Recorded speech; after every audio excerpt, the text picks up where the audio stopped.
Salut les clasheurs et les clasheuses. Aujourd'hui dans cette vidéo je vais vous montrer trois compos différentes en GDC pour raser des HDV9 parce que je pense que pour certaines personnes ça doit poser problème, alors que vous allez voir que c'est vraiment assez simple. Il suffit d'utiliser les bonnes compos et de voir où attaquer, et je pense que ça ferait vraiment très plaisir à vos clans si vous triplez en GDC. Alors je vais partir sur une compo qui s'appelle qui est du Go Mobile, assez basique peut-être, non? Je suis parti sur ce village. Alors en fait ici vous voyez que toutes les défenses sont concentrées à l'intérieur du village. Il n'y a aucun bâtiment autre que des défenses à l'intérieur. Donc ça pose problématique pour attaquer en terrestre ou en Valkyrie ou des trucs dans le genre. Parce que toutes les défenses vont dépop tout avant qu'on puisse poser. Donc là j'ai décidé d'attaquer en Go Mobile parce que les défenses anti-aériennes sont très serrées. Donc c'est facile d'en avoir une voire deux. Là en l'occurrence j'en aurais eu qu'une. Et j'ai décidé d'attaquer par l'est ici. Parce que sur cette trajectoire c'est le côté où j'ai le château de clan le plus facilement possible. J'ai la reine. J'ai aussi une défense anti-aérienne et éventuellement une deuxième. Alors là je suis parti avec deux molosses, un golem pour tanker les troupes, 8 sorciers pour déblayer derrière, parce que je me disais qu'avec si un dragon dans le CDC ça va être chaud de le vider. J'ai demandé des géants dans le château de clan. J'aurais peut-être pu prendre des boulistes parce qu'en fait je voulais des troupes qui aillent sur les défenses pour aller gérer toutes les petites défenses ici. 4 sapeurs pour percer et pour garder le saut au milieu, et 18 ballons. Ensuite en sort j'ai pris un poison pour le CDC, 3 speed pour étaler les ballons un peu partout, et 2 rage pour un à ce niveau là et un à ce niveau là. Donc tout de suite je vais partir dans le replay. Donc là j'envoie le golem, les sorciers, j'attends que toutes les troupes focus pour mettre les sorciers. Maintenant je mets les sapeurs, vous avez bien attention qu'ils n'aillent pas sur le golem pour ne pas se faire des pop par le mortier ou le tour de sorcier. Là je mets le saut parce qu'il dure 40 secondes, donc j'ai pu m'en préoccuper. Je lance mes héros, le CDC, je mets un poison sur les troupes et la reine. Vous voyez que tout n'était pas sorti. Là le dragon arrive. J'ai malheureusement utilisé la capa de ma reine parce que je faisais focus par leur kicks. J'utilise la capa du roi. La reine va venir dépop le dragon. Légion dépop d'autres défenses de ce côté, ce qui permet au ballon tout à l'heure de ne pas être dévié. Et la reine détruit une défense anti-aérienne. J'envoie un molosse, 2 ballons sur chaque tour d'archer. J'envoie des speeds, ici peut-être un petit peu trop près, j'aurais pu l'envoyer plus tôt. Maintenant qu'elles seront réunies, j'envoie un rage au milieu. J'ai envoyé le deuxième molosse, je sais pas si vous avez vu. J'envoie des speeds et des ballons tout au long là-bas. Et j'envoie le dernier ballon au nord. J'envoie le dernier rage quand tous les ballons sont réunis sur la défense anti-aérienne. Il me reste quelques roquettes de lave au sud qui commencent à déblayer. Il me reste encore un molosse. Heureusement il va mourir parce que là il y a des squelettes qui étaient en train de défoncer mes ballons. J'ai cru que ça allait me gêner pour le perf. Mais finalement c'est passé, même avec le peu de PV qui restait au ballon à cause de la TDS. Et du coup là c'est passé crème. Il me restait 1 minute 20 je crois. C'est passé tranquille.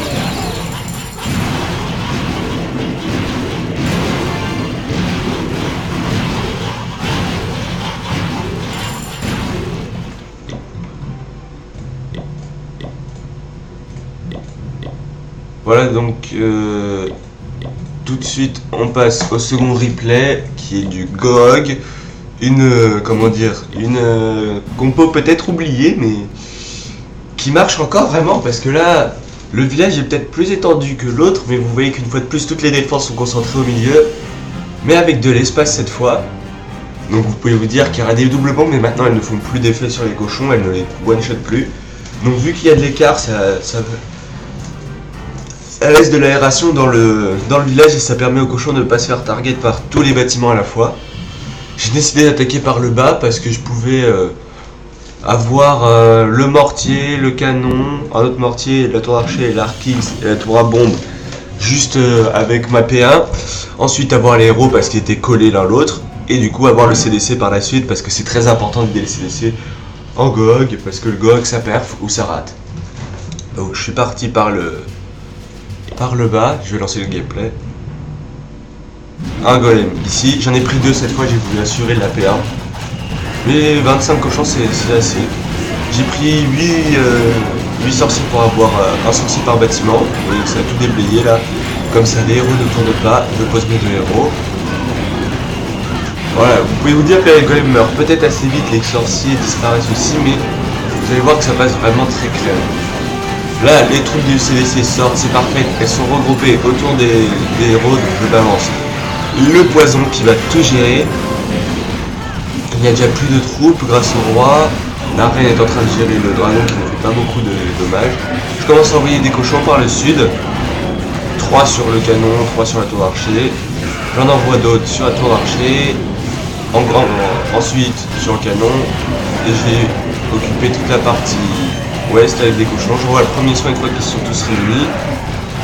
Je continue à envoyer mes derniers cochons par le nord et mon château de clan par l'ouest. En fait c'est vraiment important de les envoyer comme ça, de manière chirurgicale, parce que pour les bombes géantes ils prendront moins de dégâts, les tours de sorciers auront moins d'effets, et les trappes aussi, il y aurait moins de chances qu'ils en dégagent de plus. Alors là j'utilise mes soins au milieu parce que c'est là qu'il y avait les 4 tours de sorcier et en plus il y avait des bombes géantes, donc il fallait absolument que je m'en serve. Et là vous voyez sur l'est que la reine est encore en vie. Et regardez moi ça, il doit rester encore une vingtaine ou une quinzaine de cochons, donc c'est vraiment passé mais nickel. Quand le village est vraiment propice à ça, je vous conseille cette compo, elle est vraiment géniale. Mais il faut vraiment faire attention, il faut détruire les 2 héros, le CDC. Et quitte à choisir entre 2 héros, faites la reine parce que c'est elle qui a le plus de PV et qui fait le plus de dégâts et c'est celle qui sera le plus embêtante. Aussi, là vous ne les avez pas vus, je pense qu'il était placé sur R. Mais quand vous avez des pièces squelettiques qui se déclenchent, mettez le poison dessus, sinon ils vont détruire vos cochons. Mais ça va être cancer, vous pouvez pas savoir à quel point. Là, du coup vous voyez que j'ai pris 2 poisons, un pour CDC et un pour les pièces squelettiques. C'est indispensable. Il faut vraiment faire attention à ça. Et voilà. Et là je suis passé sur un Gohog. Alors là vous voyez un HDV11 mais vous inquiétez pas, c'est un gros préma. Là vous voyez il a 2 arcs X niveau 2. Ses défenses antiaériennes niveau 7, ses tours de sortie niveau 7, ses mortiers niveau 7, ses canons et tours d'archer niveau 11, même un canon niveau 10, sa tour à bombe niveau 1, les 2 même. Donc il a juste le grand gardien, mais bon, il est mis dehors et puis c'est pas un grand problème. Vous regardez, ça fait 58 dégâts par seconde, c'est vraiment rien. Alors là j'ai décidé d'attaquer par le haut parce que je suis parti avec 4 sorts sismiques pour les placer ici, comme ça j'avais un accès aux 4 compartiments centraux avec pas mal de défense, l'HDV et le château de clan ainsi que le roi en un seul groupe. Donc j'ai choisi 12 Valkyries pour aller gérer tout ça et 11 cochons. Et les cochons vous verrez que je les aurais envoyés par l'est.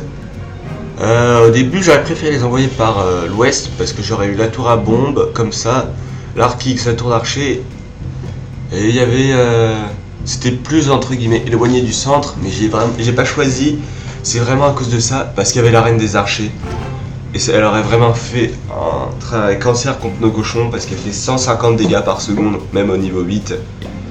Du coup ça aurait été horrible, j'ai choisi le haut parce que le roi il aurait été occupé par les troupes venant du nord.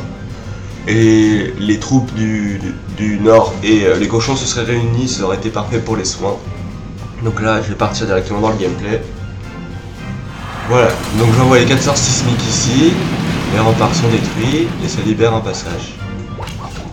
Alors j'ai pris des archers évidemment là pour gérer les cabanes parce que j'avais pas envie de m'en avoir.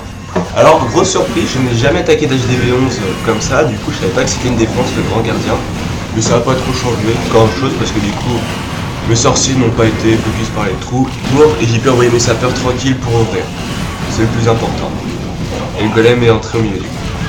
Donc j'envoie mes 2 héros, mes sorciers. J'attends un petit peu qu'ils déclenchent le CDC et j'envoie mes Valkyries. Voilà. J'ai pas de poison là, du coup j'ai mis un soin et les Valkyries vont gérer toutes les troupes terrestres. De toute façon, ils sont trop rapides pour le dragon. De toute façon, j'avais pas la reine. Et là, j'envoie les cochons en 2 groupes, un petit peu sur la tour à bombe et un petit peu sur le mortier, mais vraiment en 3 groupes. Le CDC, la tour d'archer et le canon. Du coup, ils se regroupent assez vite et je peux éviter d'utiliser un sort de soin. J'avais envie qu'ils soient collés parce que là, vu toutes les défenses, si je les avais envoyés de manière chirurgicale, je pense que ce serait fait des pop assez vite. Là, les Valkyries se séparent, mais c'est pas trop grave, elles ont rempli leur job, elles ont tout détruit au milieu. Du coup, les cochons ils ont plus qu'à faire le tour de la base. La reine qui est toujours full light, qui détruit l'arc-X, c'est cool. Donc là, avec toutes les bombes et les trappes, j'ai pas pu m'empêcher d'envoyer un soin. En plus, je savais, en regardant dans le replay d'avant, qu'il y avait une bombe par là. Et là, les cochons qui vont aller gérer les 3 dernières défenses.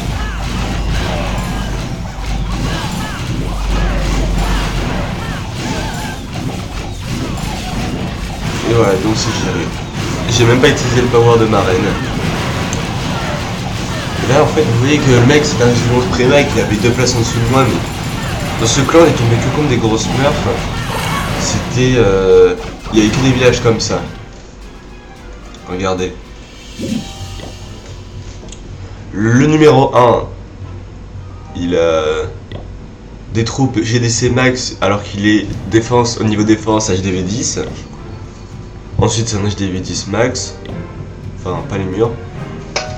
Là c'est un HDV 11 Prima. Bon, je vous laisse regarder les Vivi tranquillement.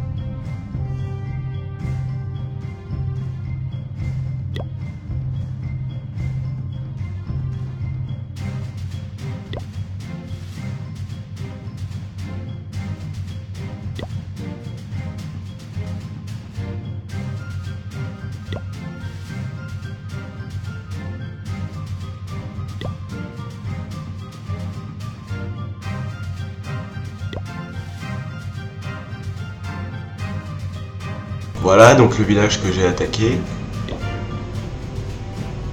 L'autre village que j'ai attaqué. Lui c'était pas des primes ces deux-là.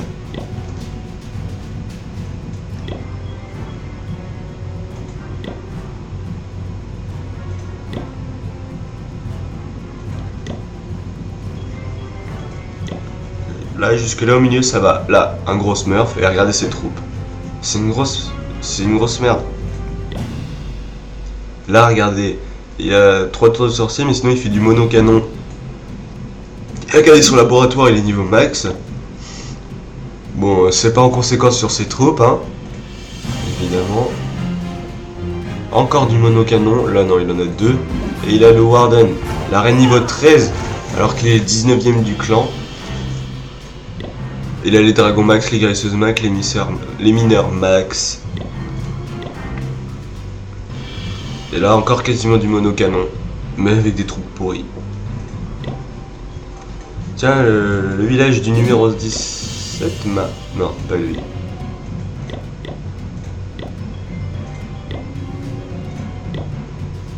Lui, son village, il m'a intrigué. Il est pas mal. Je sais pas comment je l'aurais attaqué, celui-là. Il y avait 4 tours de sorcier en haut, les défenses anti-aériennes alignées.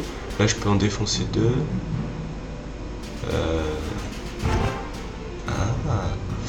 Peut-être en mettant là, en attaquant avec un petit gorille là, je gère la reine, j'envoie un sort de saut ici, je gère le CDC, une ou 2 défenses anti-aériennes, et le Molbal de ce côté. L'arc XR seul géré ici, lui qui va pas poser de problème. Les tours de sorcier, je pense non plus. Ah ouais. Dites-moi en commentaire, vous, comment vous l'auriez attaqué celui-ci. Ça peut être utile. Parce que j'avoue en fait que là, je suis vraiment plongé dans ça depuis peu de temps parce que j'avais fait une pause de Clash of Clans pendant 2 mois. Ouais, je vais faire 2 petites attaques en farm là pour terminer la vidéo. J'attaque en Molbal parce que je cherche aussi un petit peu à rusher. Parce que en champion,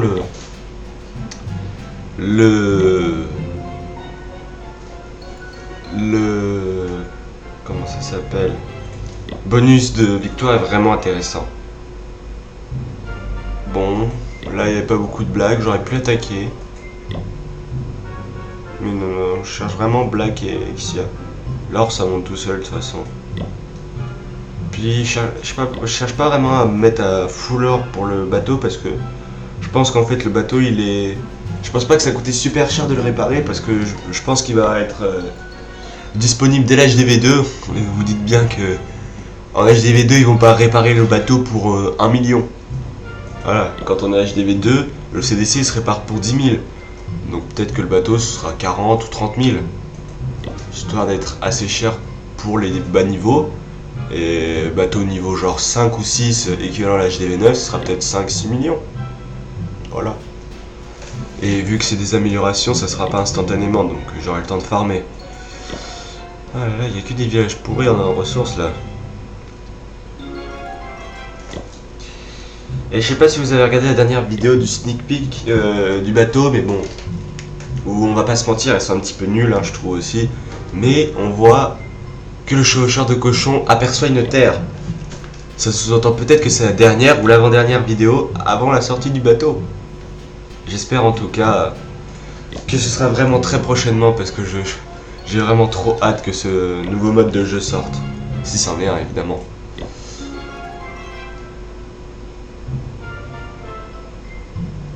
Ah, je prends vraiment du temps à chercher là, ça m'énerve.